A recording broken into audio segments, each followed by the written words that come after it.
Action!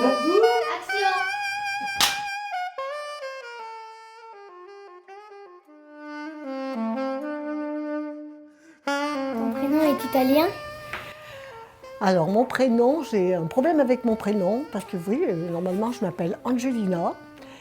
Et quand je suis venue donc en France, mon prénom, ils l'ont franchisé. Ils m'ont appelé Angèle. Et même maintenant, ce prénom, quand on m'appelle Angèle, c'est comme si j'étais à l'école. Je me mets au garde à vous et voilà. Après, Angelina, bon, on m'a jamais appelée Angelina. Et je préfère m'appeler Jeline. Voilà, parce que c'est plus un peu l'accent de ma maman. Et quel était le nom de tes sœurs, tes frères? Ah là, les prénoms, c'était chez nous, on s'appelle tous pareil. Parce que nos parents, on a tous les noms de nos grands-parents. Ma sœur aînée s'appelle Barbara, comme ma grand-mère paternelle. Mon frère Carmelo, comme mon grand-père paternel. Et après, c'était le tout, les maternelles. Je m'appelle Angeline, comme ma grand-mère. Et voilà, puis j'ai un frère qui s'appelle Ignace. C'était pas des beaux prénoms des fois, mais bon. Et j'en ai un qui s'appelle même Pif Epifanio. Et puis après, quand on est arrivé ici, on était 5. Et puis mon papa, il a voulu savoir comment c'était de faire un petit Français. Donc on a eu un petit frère qui est né en France. C'était un petit Français. Maintenant, bon, ben, j'ai grandi en France. J'avais que 2 ans quand je suis venue. Donc mon pays, c'est la France. Mais mes racines, c'est la Sicile. Et plus j'avance dans l'âge, plus mon cœur balance. Et dans mon cœur, il y a mes parents, il y a tout ce qu'ils m'ont apporté pour ma sauce tomate, tous les ingrédients qui font ce que je suis, quoi. Mais par contre, la France, eh ben, voilà, je suis allée à l'école ici. J'ai pas honte de dire que mes ancêtres, ce sont les Gaulois. Et la nourriture qu'elle mangeait là-bas était la même qu'ici? Eh ben, on a tout emmené avec nous. Parce que ça, c'est des trucs qu'on emmène, il n'y a pas besoin de bagages. On a emmené notre sauce tomate, le basilic, gratoline, tout quoi. On a emmené le minestrone, on a tout emmené ça. On emmène, c'est léger, c'est tout dans la tête, tout dans les mains, tout dans la façon d'être.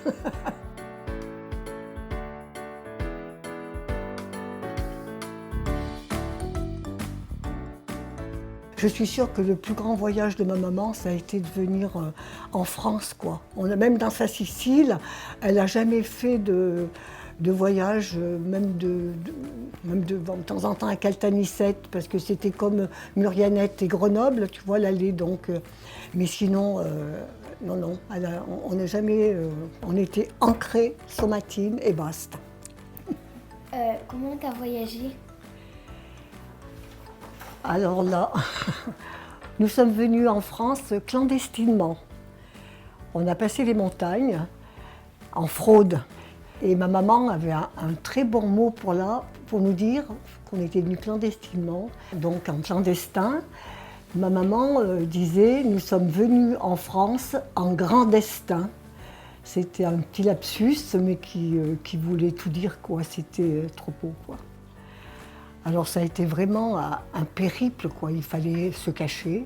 On avait un guide qui nous précédait et c'était la nuit et il fumait une cigarette. Et dès que la cigarette était incandescente, on devait vite approcher. Donc on a traversé la montagne et de l'autre côté, c'était la France. Et pour nous, la France, c'était tout, quoi. C'était notre survie, le travail. Pendant ton voyage, tu mangeais quoi? Mais pendant le voyage, quand je suis venue de la Sicile en France, ben, je te dis, j'étais un petit bébé. Enfin, j'étais un petit bébé, j'avais 2 ans. Et ben, ma maman, elle me donnait le sein. Pour pas que je pleure, parce qu'il fallait traverser vraiment, il fallait faire tout doucement, quoi. Parce que si on nous voyait, on nous faisait retourner dans notre pays. La traversée de la montagne a duré qu'une nuit. Ce chemin de montagne, le chemin de l'espoir, le chemin de l'espérance. Il y a eu un film là-dessus, on aurait pu y être, quoi. Voilà.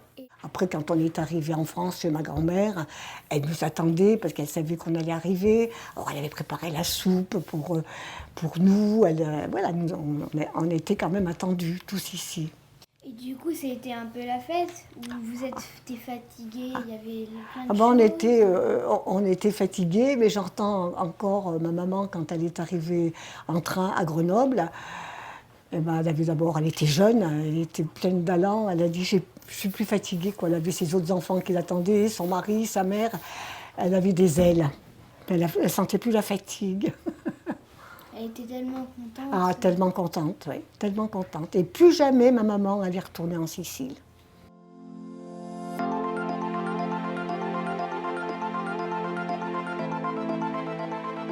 Après, quand on est arrivé à Fontaine, on est tous allés chez ma grand-mère. Ma grand-mère, elle habitait déjà là. Bon, c'est vrai que la pauvre, on a dû l'envahir, hein, parce elle était déjà âgée. Elle avait encore des enfants à la maison. C'était petit.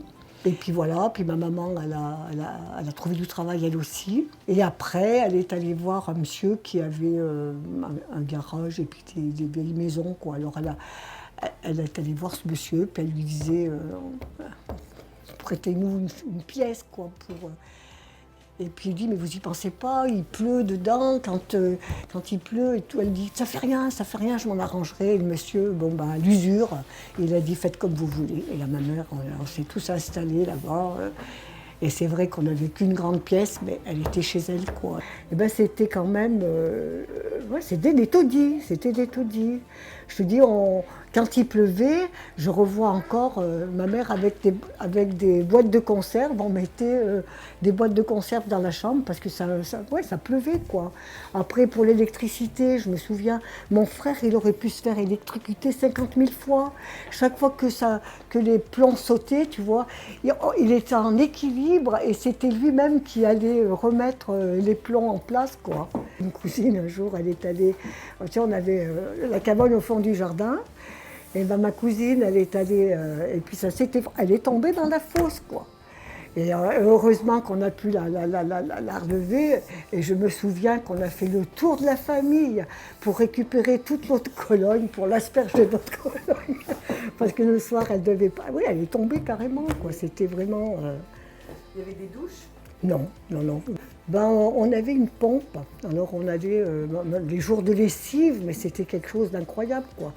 Alors on pompait l'eau avec les seaux remontés, ma mère, ça s'appelait la pile. Alors on remplissait cette pile avec de l'eau. Il y avait vraiment entre les voisins, tu vois, il y avait des veillées, le soir il y en avait qui jouaient du friscalite. Le friscalite, c'est le pipeau. Il y avait, tu vois, oui, c'était trop bien, quoi. Il y avait vraiment une vie de quartier, quoi. On était, on habitait, ouais, voilà. Puis on n'avait rien, mais on avait tout, tu vois, que ce soit pour tirer les rois, on se réunissait, on arrivait avec une bouteille de vin, et puis les grandes tablées, et puis c'était bon, quoi. Puis ça chantait. Ma mère, elle disait toujours qu'il fallait jamais tragiquer les choses. C'est trop bien, ma mère, elle était trop top. Elle avait toujours le mot. Oui, pour rire, puis toujours, elle nous disait en gambe, ça veut dire fière la maman. Elle a dit tes soucis, porte-les bien, quoi. C'est pas les autres qui vont te les enlever. Fais toujours de l'échange, voilà. Toujours tête haute et basta la maman.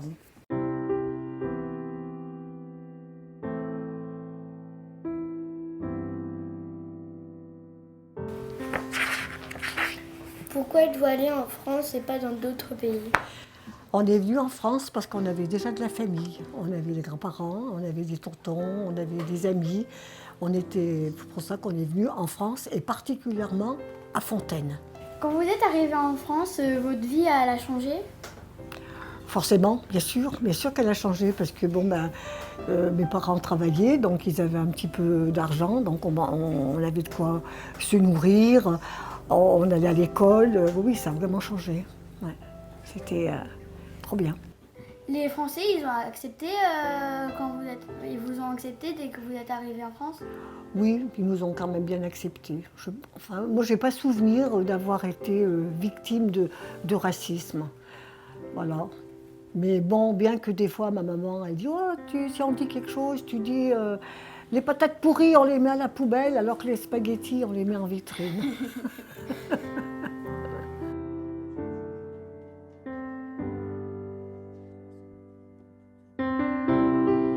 Et c'était facile d'apprendre la langue française? Pour moi, oui, parce que j'étais petite et j'ai tout de suite appris. Je suis allée après à l'école et j'ai tout de suite appris. Sans accent, sans rien, alors que ma maman, elle avait un accent, même ma sœur.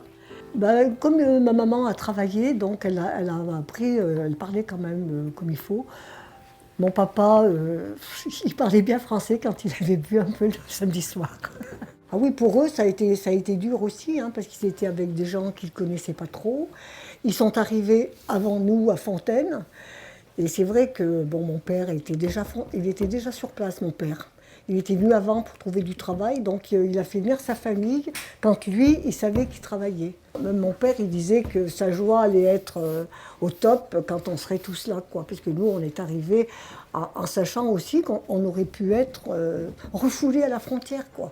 Parce que là, j'ai un oncle, 2 fois de suite, hein, il a essayé de passer et il est retourné en Sicile. Pourquoi il fallait pas passer par... Ah, parce que les Français, ils voulaient du travail pour eux. Alors nous, on arrivait, on prenait presque le travail des Français. Donc, ouais. Et alors, quand on arrivait à passer, c'est comme les gens en ce moment, tu vois, qui viennent, des Noirs qui arrivent ici pour s'intégrer, puis on ne les veut pas parce qu'on en a assez, quoi. Quand je revois tous ces gens qui sont refoulés aux frontières, ça résonne en moi parce qu'il y a donc 50 ans, eh ben c'était nous, quoi. Même plus que je dis 50 ans, ça fait 70 ans qu'on a passé de l'autre côté. Et forcément, ça me ramène à eux et c'est cette douleur qu'ils doivent éprouver. Mes parents l'ont eue, moi j'étais trop petite, mais j'étais avec eux. Et c'est vrai que d'être rejeté, d'être refoulé, c'est des sentiments après certainement de honte. Et il faut presque toute une vie pour essayer de gommer tout ça. Et on fait toujours plus que ce qu'on ferait si on était né ici, tu vois, pour remercier, on est toujours à faire profil bas, il fallait toujours, tu vois, mon père pareil, quoi, il disait toujours, on doit trop à la France, alors il faut, attention, quoi, on n'avait pas le droit de faire un faux pas, parce que mon père derrière, il était, tu vois, chez nous, il n'y a pas eu de délinquants, hein, parce que c'était trop, ouais, il fallait, on avait le respect, quoi, le respect de ce pays qui nous accueillait. On a pu travailler, mes parents ont pu acheter une petite maison. Oui, la France a été pour nous sauveur, quoi. C'était Une belle vie. ouais, une belle vie. On a eu une belle vie en France. Et on lui a bien rendu parce qu'on l'a vénéré, Bedja Frange. Parce que mon papa, quand il venait à Murianette, il est venu quand mon papa, quand j'habitais ici. Et le soir, quand il voulait partir chez lui, il disait « Ramène-moi en France ». Pour lui, la France, c'était Fontaine. Voilà. Trop bien. Alors, je l'ai ramené de Murianette, on allait en France, qui était Fontaine. Je croyais au paradis quand il est arrivé en France. Ah ouais, au paradis, exactement. Le paradis. Bedja Frange. C'était gigantesque parce que ça a sauvé ses enfants grâce à la France, parce qu'il a eu du travail, il a pu travailler. Donc mon papa aussi, il avait une vénération pour son patron. Même le dimanche, on lui aurait demandé n'importe quoi. Il y allait parce qu'il le remerciait trop de lui avoir donné du travail pour pouvoir élever ses enfants ICO. ICO Somatino. Tu te sens profondément française ou tu te sens adoptée? Non, je me sens française. Je me sens française parce que, en plus, après, bon, on s'est fait naturaliser. J'ai pu aller à l'école française. Et puis, oui, comme tu disais tout à l'heure, les Gaulois, c'est mes ancêtres, quoi. Mais il y a toujours ce truc, tu vois, quand ouais, je suis attirée pour d'aller dans ce petit coin où mes parents, mes grands-parents ont marché. Tu vois, ça, je suis toujours...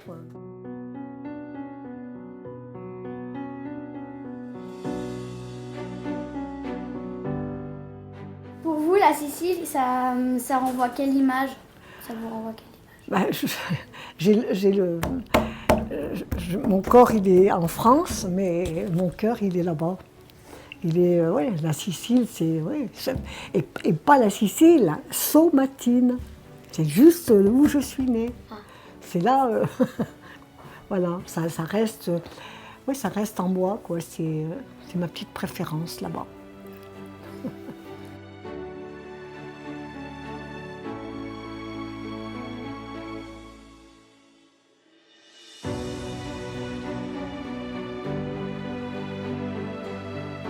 Vous savez parler sicilien ou vous avez oublié des mots? Non, ça, on n'oublie jamais. On n'oublie jamais, et même maintenant que ma maman n'est plus là, je cherche toujours des gens de ma famille qui parlent sicilien, parce que j'aime trop parler sicilien. Et ce que j'aime surtout quand je vais en Sicile, c'est parler sicilien. Voilà, parce que c'était, quand on était ici, entre nous, on parlait sicilien, et là-bas, à peine j'arrive en Sicile, tous les mots qui restent dans moi inutilisés ressortent tous comme par enchantement. Ça me fait une grande guirlande de mots. Et puis ça, voilà, on parle avec les mains d'un seul coup. Tout s'illumine, quoi. C'est pas pareil. C'est pas pareil. Et tu sais comment on dit bonjour en Sicile? Bah bien sûr, ça m'est resté tout le temps. Buongiorno, oui. Et même mon prénom, ici, Angèle, là-bas, ça chante. Angelina, c'est pas pareil. Et voilà, quoi. Mais chaque fois que je vais en Sicile, c'est vrai que j'ai un moment d'adaptation. Parce que dans ma tête, c'était un peu comme une carte postale. Je vois à chaque fois que j'arrive, je m'attends à voir les poules dans le salon, et puis je vois des jeunes comme vous qui jouent à PlayStation. Et ouais, c'est plus la Sicile que j'ai quittée, quoi. Tu avais des temples à côté de toi, temples grecs Oui, à Agrigento. Parce qu'on dit souvent, si vous voulez connaître la Grèce, allez en Sicile. Mais quand j'habitais en Sicile, on ne prenait pas le temps de voir ce qu'il y avait de l'autre côté. Parce que le principal activité de mes parents, c'était de travailler et pour nous nourrir tous. Voilà. Alors on n'avait pas le temps, on n'avait pas de loisirs. Il n'y avait pas de loisirs. Ben, je ne sais pas, ma maman, j'ai l'impression qu'elle avait peur d'être déçue d'y retourner. Donc elle préférait être là. Ouais, là-bas, c'est vrai que c'était de la déception. Et puis elle était tellement... la France, pour elle, c'était tellement le pays qui l'avait sauvée du marasme, quoi. Elle en avait tellement une reconnaissance forte que pour elle, c'était peut-être tromper la France de retourner là-bas. Tu vois, je sais pas, c'était un peu... Ouais, c'était une manière de dire, je suis là, quoi, je suis d'ici, voilà. De se faire adopter. Ouais, se faire adopter. La Sicile, c'était plutôt quand j'y retournais pour des fêtes de famille. Tu vois, j'ai pas grandi là-bas. Donc, pour moi, ma vie, elle est là. Elle est là. Qu'est-ce qui a changé entre l'Italie et la France? Bah, pas trop, nous, parce qu'on a amené notre petite Italie, on se l'a emmenée en France. On se l'a emmenée en France avec tout, quoi. Avec nos pâtes, avec nos traditions, c'était trop bien. Quand vous racontez vos histoires, vous êtes fière de le lire ou... Ah ouais, trop contente.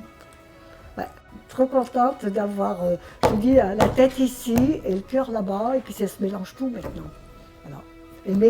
Mais souvent, tu vois, je suis quand même décalée parce que, bon, je ne sais pas si mes filles l'ont remarqué quand je suis en Sicile, je suis quand même chez moi parce que bon, ça parle avec les mains, on se touche et tout. Tandis qu'ici, je me fais toujours traiter de je suis trop, voilà, je suis trop ceci, trop cela. Il me semble qu'à mesure que j'avance dans la vie, j'ai gommé, mais pas suffisamment. Alors je leur dis quand je serai morte, je serai cool.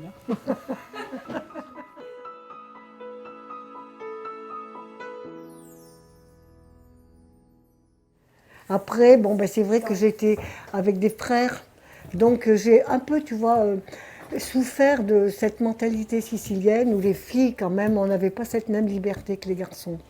Donc mes frères, quand ils sont arrivés en France, ils allaient danser, ils allaient... Moi, non. Tu vois, je me souviens m'être... Une fois, j'étais partie avec les potes, on avait été à Charavine. Et ben, j'avais encore des copains, des fois, qui me faisaient presque... Si tu dis ça, on me dit à ta mère que tu as été à Charavine, tu vois. Ou bien des fois, je voulais aller à la piscine à Fontaine. Ma mère, dès que j'arrivais, elle me disait, on t'a vu? Je dis, mais maman, je ne connais pas tous les Siciliens de Fontaine, bien sûr qu'on m'a vu. Mais tu vois, il fallait... Ouais, j'avais pas le droit de... Ouais, j'étais quand même... Et ça, tu vois... Même maintenant, je suis en conflit avec la petite fille que j'étais. Tu vois, j'ai l'impression que je l'ai trop brimée. Et des fois, je récupère. J'essaye Donc, par exemple, quand je suis allée à l'île de la Réunion, ben, j'ai versé toutes les larmes de mon corps, quoi. Me voir, moi, la petite émigrée, brimée face à l'océan Indien, pour moi, ça a été quelque chose de fantastique, quoi. Ça a été... ouais, j'ai l'impression de lui payer un peu son dû, quoi. Parce que j'ai vraiment été... Ça, ma mère, elle avait le camp d'Iraton, elle avait toujours peur, tu vois. Surtout, c'était l'époque où les hommes, tu vois, la fille qui ramenait un gosse ou qui couchait avant le mariage, mais c'était le déshonneur. On était vraiment... C'était quelque chose d'affreux, quoi. Alors, voilà, c'était...